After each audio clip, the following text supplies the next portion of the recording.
One of the strategic land areas of the world today is a country once known as Palestine. This ancient Holy Land of the Bible is of vital interest to students of prophecy, for it is the land of the Messiah. The Messiah, that is, to the Israelites, and Christ to followers of Jesus. Jerusalem was established by King David as the capital of the Holy Land. The modern city of Jerusalem is the capital of the state of Israel. Ancient Jerusalem was among the outstanding walled cities of Palestine, and while the original walls no longer stand, they have been rebuilt so that the city is still very much a walled city. The Turks captured the city in 1517. It was then known as the Kingdom of Jerusalem, this kingdom having been established by the Crusaders. It was the Turkish captors of the city who built the present walls. The city of Jerusalem was captured from the Turks by General Allenby.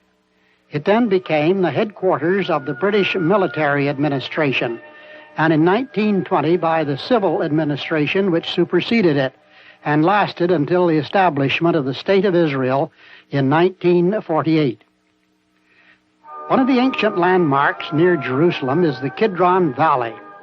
The brook Kidron flows through this valley, and it was over this brook that Jesus and his disciples walked the night before the crucifixion on their way to the Garden of Gethsemane. All the gates in the walls of Jerusalem are named. Jaffa Gate is the exit to Jaffa Road, which is the road to the ancient port of Jaffa, or Joppa, as it was called in biblical times.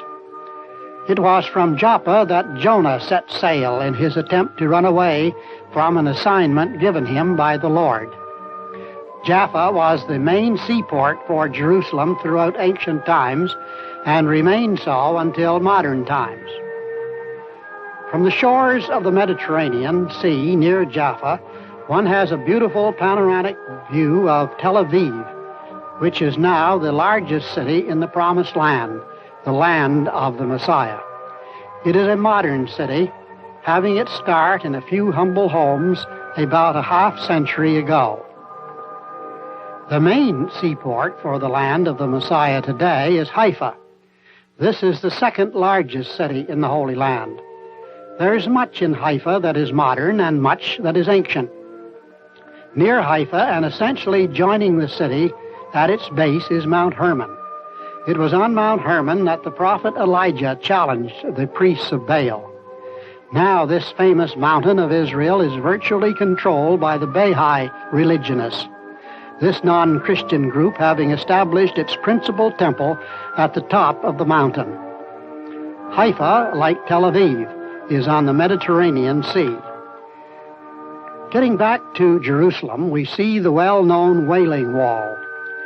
This Wailing Wall is believed to be part of the original wall of the Temple of Solomon. And here is to be seen also a small section of what is thought to be the original wall of Jerusalem. In the days of Abraham, Jerusalem was known as Salem. Abraham paid tithes to Melchizedek, king of Salem, although there's no record that Abraham ever lived in Salem. The ancient city with which Abraham's name is mostly associated is Hebron. God promised to Abraham that through his seed or progeny, all the families of the earth would be blessed. Abraham did not realize that this promised seed would be the Messiah of Israel, and he died without knowing this. Abraham, Isaac his son, and Jacob his grandson are all buried in Hebron. Their tombs are not publicly displayed, a great non-Christian mosque having been erected over them. While it is interesting and strengthening to faith to realize that these heroes of the Bible actually lived and that they were real people, it is more inspiring to learn from the Bible that one day, in God's due time, they will be restored to life in the resurrection and be given an important position in the Messianic kingdom of promise. Abraham's well is also near Hebron. Jesus, the Messiah of Israel, spent much time near and around the Sea of Galilee. To the downtrodden of Israel, he was as an understanding and loving shepherd. He was filled with compassion when he saw that the people were as sheep without a shepherd, and he laid down his life for them. The Messiah was noted for his miracles which were designed to illustrate the healing work of his future kingdom. One of Jesus' outstanding miracles was the awakening of Lazarus from the sleep of death. He addressed the tomb, saying, "Lazarus, come forth." And he who was dead came forth. So it will be with the entire dead world of mankind in Messiah's kingdom.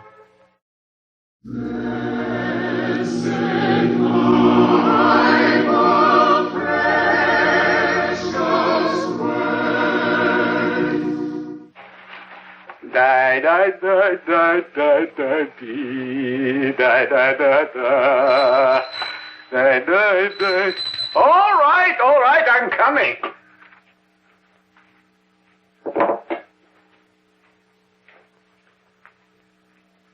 Hello? What do you want? I was told that there was an inn somewhere along the road. There is, a few miles up. But come in. Sit down. This road is not fit for man or beast in this kind of storm. But it'll be over in minutes. This is the way it is with storms in this land. You must be a traveler not to know where the inn is. Yes, I guess that you can say that I'm a traveler. From where?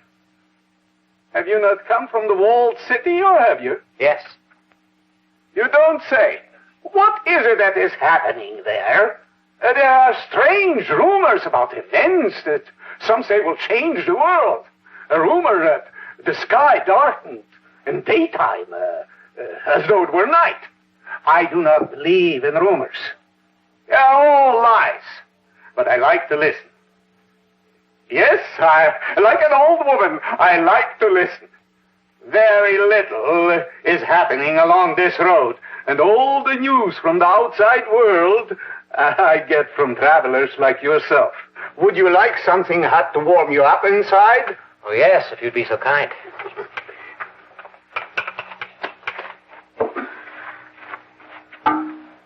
Well, tell me, my friend, what are the stories that you bring from your land? Well, it's true, as you said. The sky did turn dark in the daytime. What happened on this day? Tell me. I am all ears. I know, I won't believe it. The stories are always turning out to be false. Well, friend, the sudden darkness that came on the day in question is well along in a larger story. If you have the time, I'd like to start from the beginning. I have all the time there is. Good. At the center of this story was the most unusual man who ever lived. He was the Son of God. This was his claim. And a few of his close friends believed his claim. He was born of woman. The Son of God, born of a woman? You will admit this is a little hard to believe. Who was this woman? Was she, in fact, an ordinary woman? She was, in fact, an ordinary woman. She was chosen of God to be the mother of the most unusual man who ever lived on earth. His friends refer to him as the Messiah. Because God was his father, this man was perfect. I have heard many stories along this road, but none as yet as hard to believe as this one. Well, tell me, my friend, where was this Messiah, as you call him, born? In a manger. The great Messiah and the king born in a manger. Now, what story are you going to tell me next? Well, I haven't finished telling you this one yet. This great one was indeed born in a manger, and yet his birth was announced by the angels. Announced to the shepherds tending their flocks by night. The angels told these shepherds that they were bringing good tidings of great joy, which would be yet to all people. Incredible. I would say incredible. Unless you believe in angels. Well, don't you believe in angels? I know some people who do.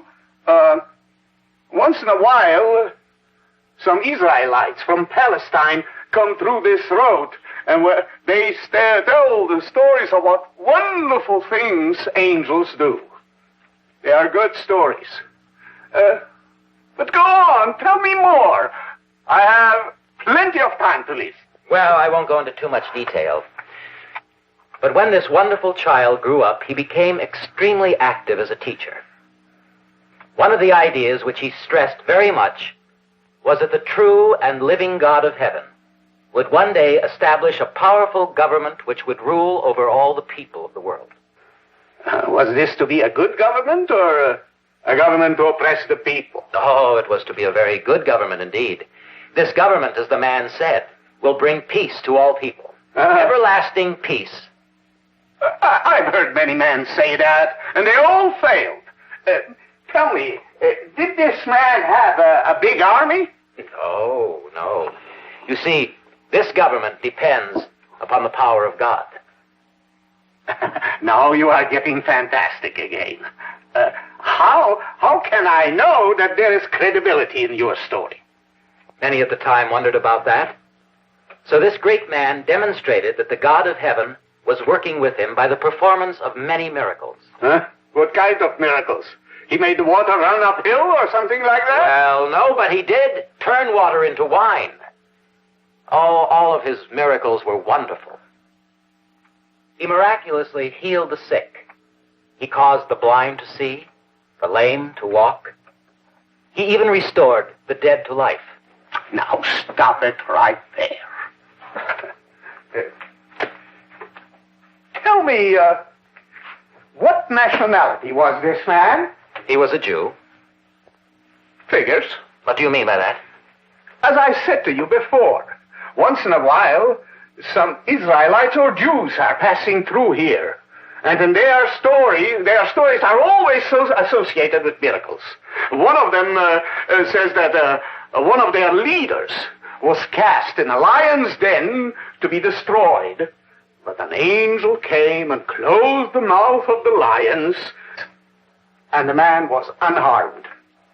Did you ever hear that story? Yes, and there's another one concerning 3 Israelites. They refused to worship a giant image that had been erected by a certain king of Babylon. They were cast into a fiery furnace, and yet the 3 of them remained unharmed by the fire. This is a real story.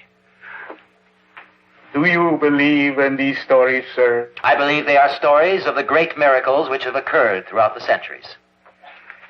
I see. Say, what is a miracle anyway?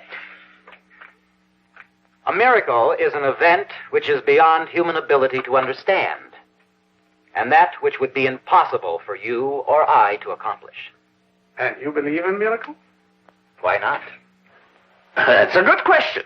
And my answer is that I cannot believe in anything that I don't understand.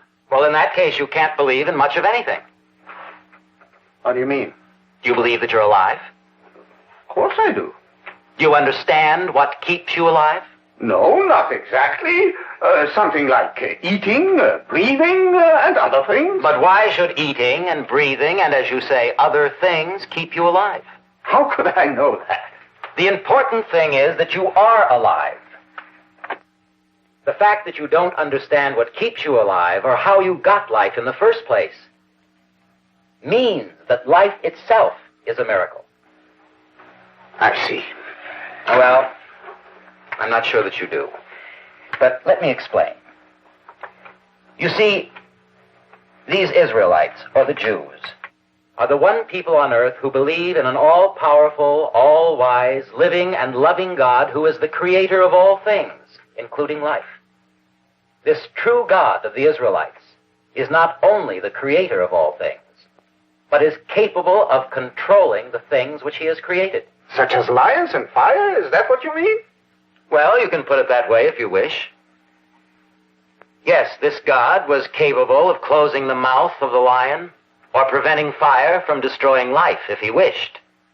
Now, you see, when you understand this viewpoint, then it's very easy to believe in the many miracles that have occurred, and that many more miracles are yet to occur. This is a very new viewpoint to me, but it is interesting. But let us talk more about that great man, that Son of God. Tell me about him. You said he was a Jew. Correct. And through the power of the God of Israel, he performed many miracles. And as I told you before, was even able to restore the dead to life. Oh, this is really hard to believe.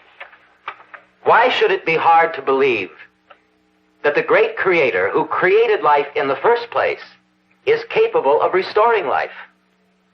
Perhaps so, but go on with your story. There was talk of a man named Lazarus. Lazarus had 2 sisters, and he lived with them in the small town of Bethany. One day, Lazarus became very ill.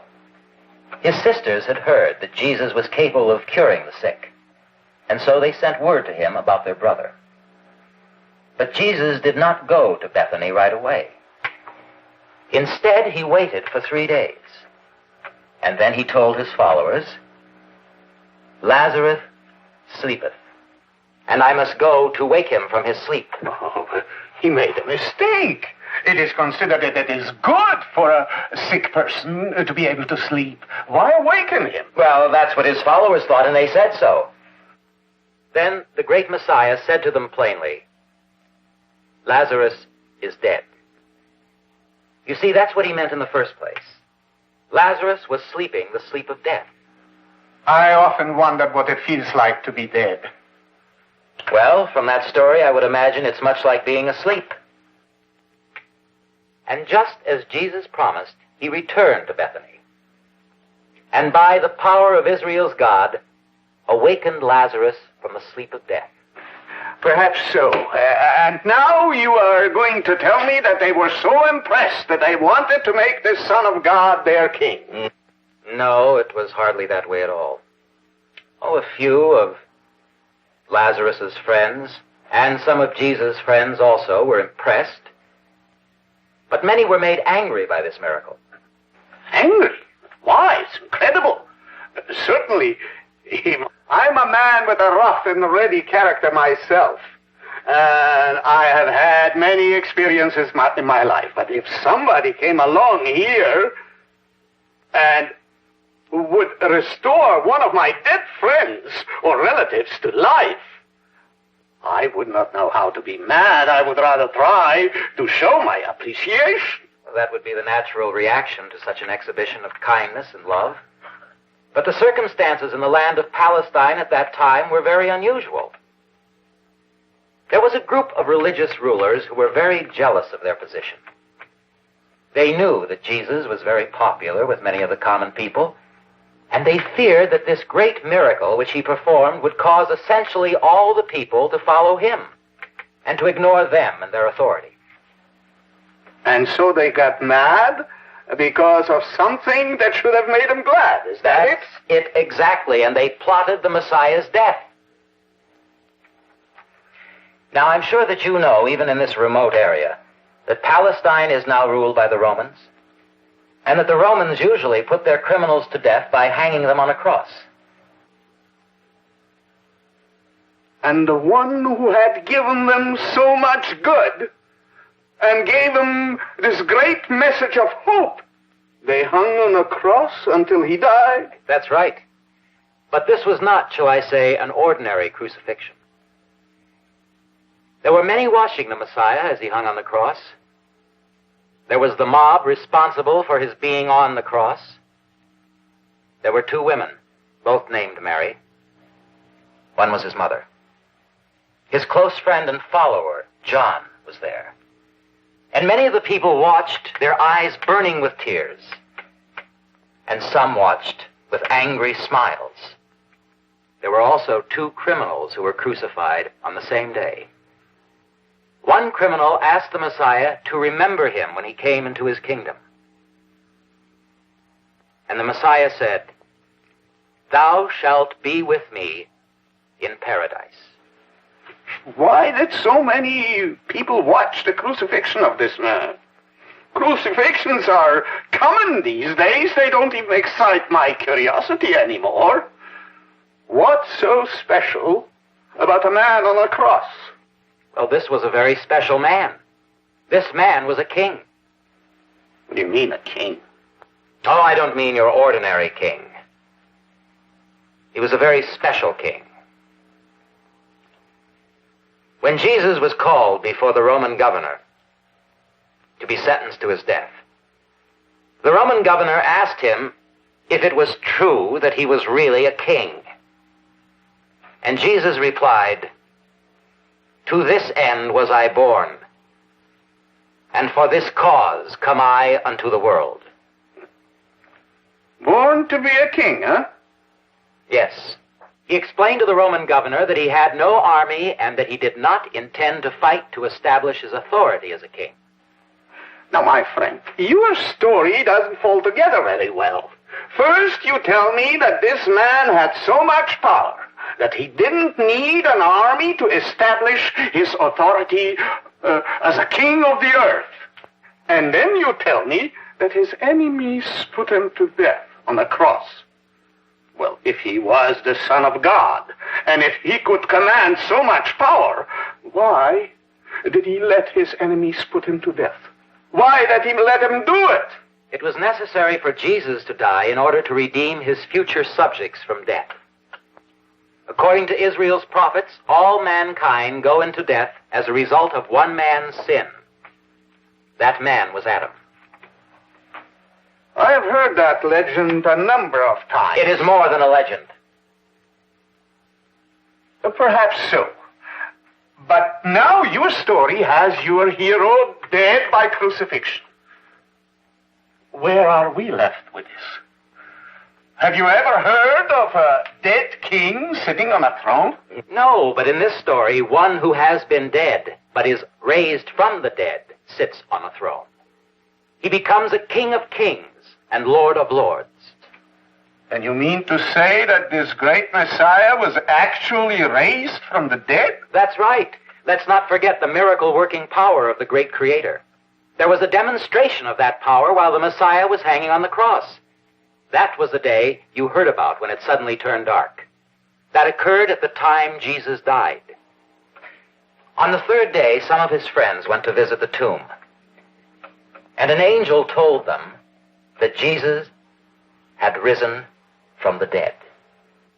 It is this risen Christ who will establish the great kingdom that Israel's prophets foretold so many times. Well, I see the storm has passed. I must be moving on. But wait. You haven't even told me who you are. I am Paul.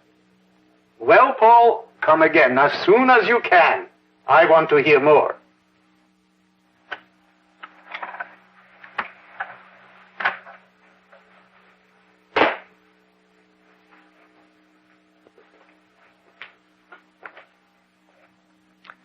I can readily understand why the story of Jesus is often referred to as the sweetest story ever told. And it's true, Russell, as the poet has said, that those who know it best seem hungering and thirsting to hear it like the rest. And why shouldn't it be so? After all, the story of Jesus, of his suffering and death and his resurrection, constitutes the world's only hope of peace and of life beyond the grave. But is it necessarily true that the story of Jesus is void of vital meaning apart from the miracles which are involved in it? Russell, I would go further than that. I would say that apart from its historical value, the whole Bible is meaningless if we're unable to believe in miracles. How true that is. Why, the very first chapter of Genesis tells of the marvelous miracles of creation, including the creation of man in the image of God. It is in the early chapters of Genesis, I believe, that we are told about original sin and of the death penalty pronounced against Adam because he transgressed God's law. That's correct. In the New Testament, Paul enlarges upon that. He wrote, "As in Adam all die, even so in Christ shall all be made alive." This, of course, is a reference to the resurrection of the dead, which is another miracle in the outworking of the divine plan of salvation. It has occurred to me that while the miracles performed by Jesus were outstanding, the resurrection of the entire world of mankind will be a much greater miracle. But is that what the Bible really teaches? Yes, Russell. Apart from the resurrection of the dead, there would be no hope at all for life beyond the grave. Speaking of Jesus' resurrection, the apostle wrote, "Now is Christ risen from the dead, and become the first fruits of them that slept." Paul explains that there's a very definite order in the resurrection. In Revelation chapter 20, verse 6, it tells us of the first resurrection. This will be the resurrection of the faithful followers of Jesus, who are promised that they will live and reign with Christ 1,000 years. Paul explains that in the resurrection, these are exalted to glory and honor and immortality, to be with Jesus. However, mankind in general, according to the Bible, will be awakened from death as humans, and if then they obey the laws of Christ's kingdom, will be restored to perfection and live on the earth forever. That in itself sounds to me like a wonderful story. But very true, Russell. This glorious climax to the sweetest story ever told was made possible by the death and resurrection of Jesus. It will be fully realized through the agencies of his millennial kingdom. Paul wrote that Christ must reign until all enemies are put under his feet, and that the last enemy to be destroyed is death. Russell, I would like to add this wonderful promise from the Bible. It is the 21st chapter of Revelation, verse 4. "And God shall wipe away all tears from their eyes, and there shall be no more death, neither sorrow nor crying, neither shall there be any more pain, for the former things are passed away." What more could we ask? And friends, the hope of life after death is clearly set forth in the little book by the title Life After Death. And we would like to send you a free copy of it. It will increase your joy for today by giving you hope for tomorrow. To view the booklet online, visit www.dawnbible.com, or to receive a hard copy of the booklet by mail, send us your name and postal mailing address and ask for the booklet by name. The title of the booklet for this program is Life After Death. Send an email to dawnbible@aol.com. The booklet will be mailed to you free and without obligation. And now, goodbye, and may God bless you.